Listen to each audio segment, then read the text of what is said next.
안녕하십니까. 관리번호 9번입니다. 시작하세요.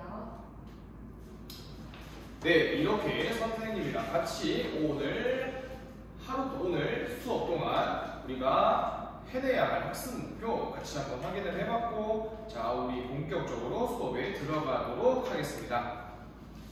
수업하기 전에 선생님이 우리 항상 들고 다니는 사료학습지 오늘 또 한 장 나갔죠. 그 사료학습지의 인쇄 상태랑 다들 잘 들어왔는지 한번 확인해 볼까요? 네, 좋아요. 혹시 사료학습지 아직 못 받은 학생이나 인쇄 상태에 문제가 있는 학생들은 선생님께 말하면 앞에 학습지 여분 있으니까 그거 활용해서 오늘 수업 진행해 보도록 하겠습니다. 좋아요. 자, 우선 우리 예전에 배웠던 러시아의 역사에 대해서 조금만 간단하게 알아보도록 할 거예요. 우리 러시아 왕 누구 배웠어요? 좋아요. 여기저기서 아주 신나게 말을 해주고 있는데, 먼저 우리 표토르 대제 배웠어요. 그죠? 표토르 대제 배웠고, 표토르 대제의 개혁에 대해서 같이 배웠고, 표토르 대제 이후에 또 우리가 중심으로 배웠던 왕이 또 누구 있었죠? 좋아요. 민정이가 아주 멋지게 예카테리나요 선생님 라고 대답을 해줬습니다. 민정이 고마워요. 우리가 예카테리나 그리고 표토르 대제에 대해서 러시아의 역사에 대해서 배워봤는데, 이후에 표토르 대제와 예카테리나의 개혁 이후에서도 러시아의 농민의 생활은 어떻게 되었을까요? 맞아요. 우리 기현이가 조금 자신없게 말해줬지만 당시 표토르랑 예카테리나가 여러 가지 개혁을 시도했음에도 불구하고 이 당시 러시아 농민들의 생활은 좋지 않았어요. 일단 농민들은 농사를 짓기 위해서는 땅이 있어야겠죠. 하지만 이 당시의 러시아 농민들에게는 토지가 많이 주어지지 않았어요. 더군다나 우리 1904년, 우리 사료에 1905년이라고 되어 있는데 아직까지 모르는 학생들도 많겠지만 1년 전에 1904년이었던 러일 전쟁이 발생을 하게 돼요. 러시아와 일본의 전쟁이 발생을 하게 되는데, 이 전쟁에서 사실은 러시아가 이길 것이다 라고 생각한 의견들이 많았지만, 이 러일 전쟁에서 러시아가 패배하게 됩니다. 러시아가 일본에 예상치 못하게 패배하게 되면서 당시 토지도 없고 여러 가지 개혁을 통해서 삶이 나아지지 못했던 농민들의 불만이 아주 폭발하게 됩니다. 그렇게 되어서 우리가 지금 사료학습지 가에 적혀있는 상트페테르부르크 노동자와 농민의 청원이라는 청원서를 제출을 하는 사건이 발생을 하게 돼요. 자, 그러면 우리 이 사료 간단하게 같이 한번 읽어볼까요? 좋아요. 조금 길었는데 그래도 우리 학생들이, 우리 반 아이들이 또박또박 마음 맞춰서 잘 읽어줬고요. 자, 그러면 우리 사료를 읽어봤으니까 선생님의 질문에 대해서 한번 생각해 봅시다. 여러분이 이 1905년 당시에 상트페테르부르크 사람이었다면, 노동자와 농민이었다면 과연 어떤 생각을 하셨을까요? 민주 한번 얘기해 볼까요? 화가 났을 것 같아요. 맞아요. 이렇게 땅도 없고 개혁의 결과도 좋지 않으면서 농민들이 화가 났을 수 있겠죠. 또 얘기해보고 싶으신 분 있나요? 대훈이? 간절할 것 같아요. 맞아요. 이렇게 사실 농민들은 땅이 있어야 농사를 짓고 가족들이 밥을 먹으며 살 수 있는데, 이런 땅조차 없기 때문에 청원서까지 제출했을 것 같다, 매우 간절했을 것 같다 라고 대답을 해줬는데, 이렇게 민주랑 대훈이가 대답을 해준 것처럼 옆에 탐구 질문 첫 번째를 보면 노동자와 농민이 이와 같은 청원서를 작성한 배경 어떻게 될까요? 맞아요. 아까 우리 설명한 대로 토지도 부족하고 여러 가지 개혁을 통해서 바뀌어진 것도 없고, 더군다나 우리 러일 전쟁에 패배를 했기 때문에 노동자와 농민이 이와 같은 청원서를 작성하였다라고 적을 수 있겠어요. 자, 그럼 우리 반대로 한번 생각을 해볼까요? 자, 상트페테르 노동자와 농민이 아니라 이 청원서를 받아들였던 차르, 러시아의 황제였다면, 여러분이 황제였다면 어떤 생각을 했을까요? 형주가 한번 얘기해 봅시다. 귀찮을 것 같다. 맞아요. 형주가 차르가 이런 청원서를 받았을 때 얘들 왜 이러지? 라는 생각을 하면서 귀찮아했을 것 같다 라고 대답을 해주었고 조금만 더 얘기를 해볼까요? 좋아요. 찬진이 찬진이는 무서웠을 것 같다 라고 대답을 해줬어요. 맞아요. 갑자기 이 노동자와 농민들이 차례에게 이런 청원서를 보내면 조금 무서울 수도 있겠죠? 그러면 한 명만 더 얘기해볼까요? 지환이 얘기해볼까요? 자, 여러분 지환이 얘기 들었나요? 박수 한번 보내도록 하겠습니다. 사실 지환이가 선생님이 생각하고 있는 답변을 아주 잘 해주었는데 지환이가 제가 차례였다면 이러한 청원서에 대해서 해주는 척 있을 것 같아요. 맞아요. 그럼 지환이 왜 이런 생각을 했는지 한번 한 번 더 얘기해 볼 수 있나요? 그렇죠. 그렇게 생각했구나. 맞아요. 산트페테르 지환이가 말해준 것처럼 산트페테르부르크의 노동자와 농민에게 지금 당장 화가 나서 이들이 청원서를 제출했으니까 차르는 일단 해주는 척 하자라고 해놓고 나중에는 안 했을 것 같아요 라고 해줬는데 맞아요. 우리 지환이의 대답처럼 판고 질문 2를 같이 보면 만약 내가 당시에 차르라면 청원서를 보는 후에 어떤 행동을 취했을까? 라고 했을 때 지환이의 말처럼 우리 당시 차르는 이 농민들에게 의회 설립 그리고 토지 분배를 약속하면서 이들을 해산시키려고 합니다. 그래서 이 농민들이 차르 그때 당시만 해도 차르에 대한 믿음이 있었기 때문에 맞아 이 차르가 우리를 버릴 리 없어. 우리에게 토지를 주고 우리가 원하는 것을 들어줄 거야 라고 하면서 해산을 하게 되는데 그 과정에서 차르는 이 시위에 모였던 농민과 노동자를 학살하는 이중적인 태도를 보이기도 해요. 그래서 이 사건을 우리는 피해 인류의 사건이다 라고 부르기도 하는데 피해 인류의 사건 이름에서 보이는 것처럼 당시 노동자와 농민 청원서를 제출했던 사람들이 많은 피해를 입었다 라고 우리 선생님이 조금 더 설명을 해줄 수 있을 것 같아요. 이 이후에 그러면 차는 어떤 행동을 했을까요? 이 부분은 선생님이 조금 어렵지만 피해 인류의 사건이 있은 이후에 농민과 노동자의 삶이 전혀 나아지지 않았고 그러한 환경 속에서 차르는 약 9년 뒤에 1914년에 벌어졌던 1차 세계대전에 참전을 하기도 합니다. 이 세계대전 전쟁에 참전한다는 것은 사실은 여러분들 차르가 이 전쟁을 위해서 나와서 싸우지는 않죠. 맞아요. 일반 농민, 노동자들을 병사로 모집을 해서 이 전쟁에 참여하게 되는데 이러한 사건을 겪은 이후에 노동자와 농민의 삶은 더욱더 어려워지게 돼요.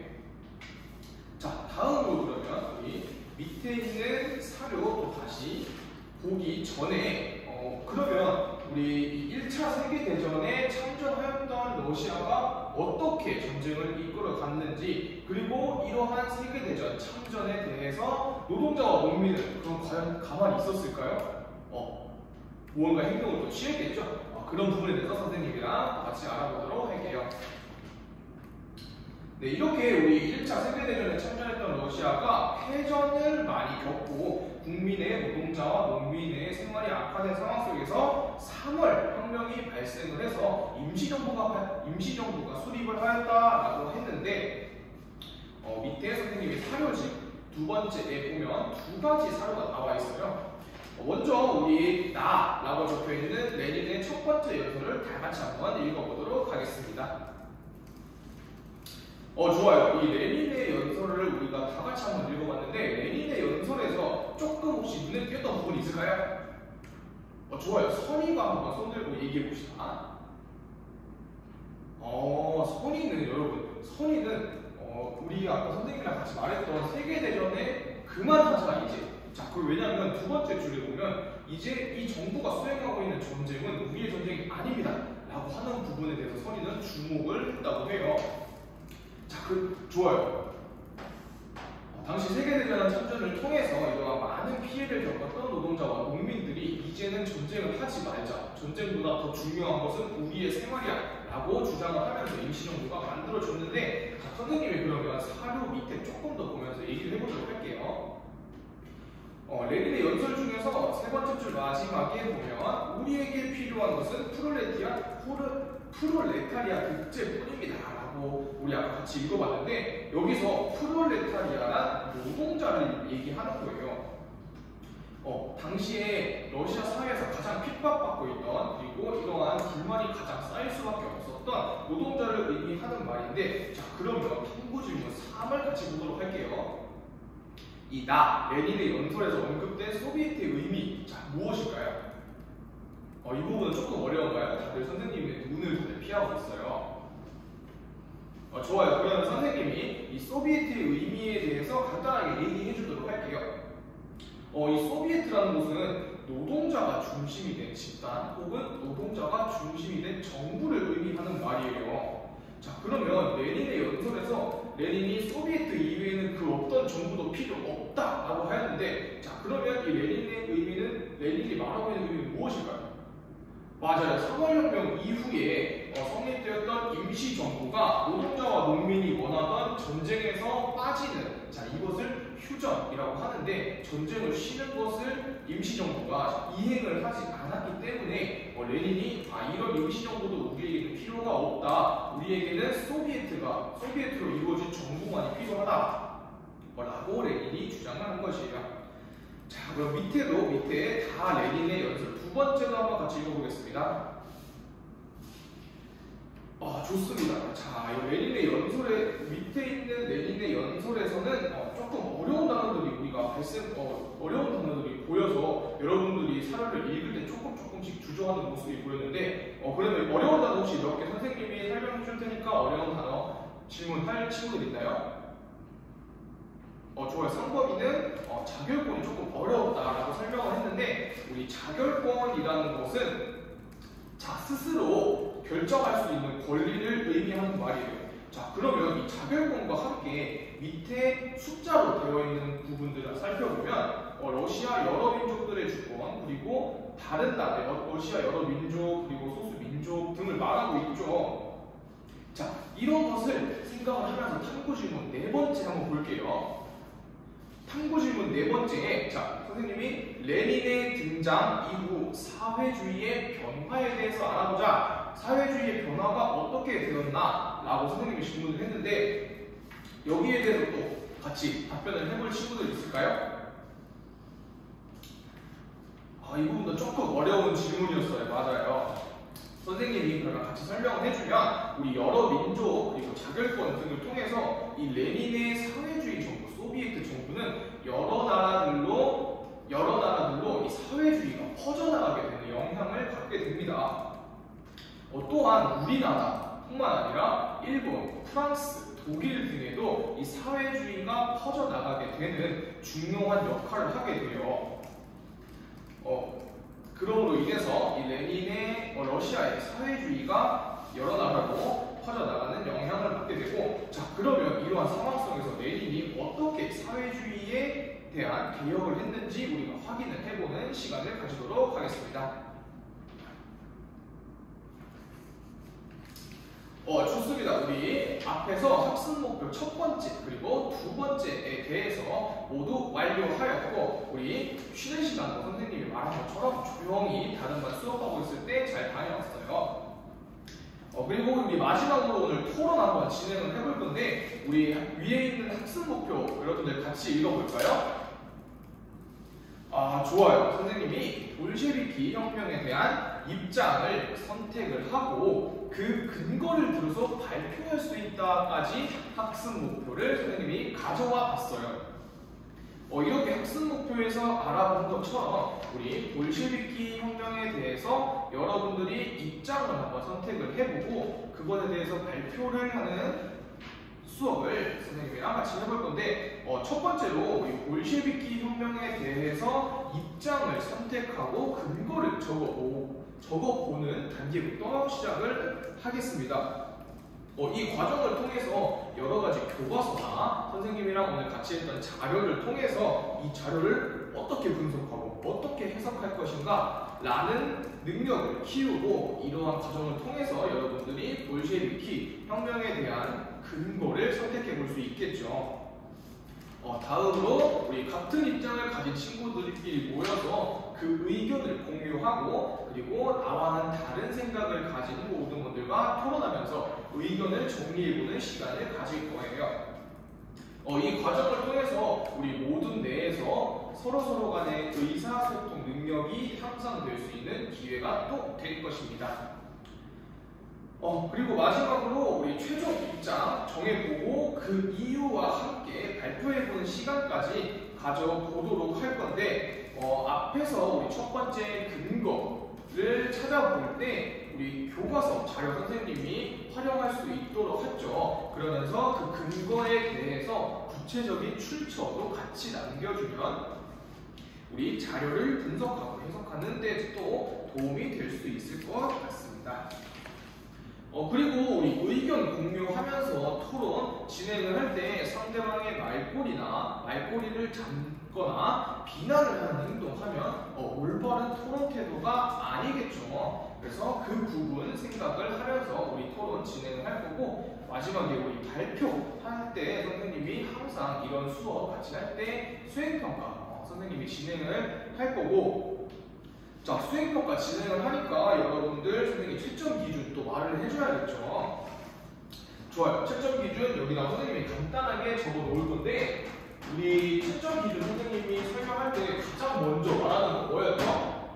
맞아요. 우리는 역사를 배우는 학생들이니까 역사 사실과 일치해야 한다. 여러분이 토론이나 다른 의견을 정리할 때 쓰는 자료들이 역사적 사실과 일치해야 한다라는 부분 볼 수 있겠고, 자, 두 번째로 오늘은 토론 수업을 진행을 하니까 선생님이 아까 말하기도 했지만 우리 토론 태도 잘 지켜주면서 친구들과 의견 같이 나눠보는 시간 가지도록 하겠습니다.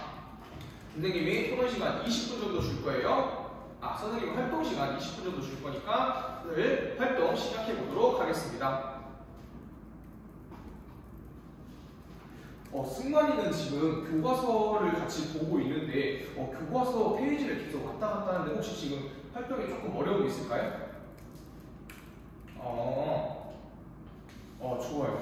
승관이가 아직 볼시비키 혁명에 대해서 어떤 입장을 선택할지 정확하게 정하지 못했어요. 자, 그러면 선생님이 찬성이나 반대 중에서 승관이가 조금 더 끌리는 부분에 대해서 승관이가 그 러시아 당시에 혁명을 진행하는 사람이 되었다고 생각해보고 한번 생각해볼까요? 그러면 조금 할 수 있을 것 같아요? 네, 좋습니다. 승관이도 같이 그런 거 생각해보고 토론 활동까지 진행해보도록 해요. 자, 지금 여러분 활동 시간 5분 정도 남았는데 혹시 아직 활동이 끝마치지 않은 조가 있다면 이것까지 진행을 해보도록 하겠습니다. 네, 좋습니다. 이렇게 우리 오늘 토론 활동까지 진행을 해봤고, 우리 이제 발표랑 피드백 시간 조금 더 가지면서 오늘 수업 마무리 해볼 텐데, 우리 오늘 선생님이랑 수업하기 전에 말했던 학습 목표 첫 번째, 두 번째, 그리고 오늘 첫 번째, 두 번째 잘 통과를 했고, 우리 마지막으로 이 활동 모든 토론 통해서 선생님이 말했던 학습 목표 세 번째까지 잘 이루어내었습니다. 이제 마지막으로 우리 활동 발표해보고 피드백도 잠깐 해보고 오늘 수업 마무리하도록 하겠습니다. 감사합니다.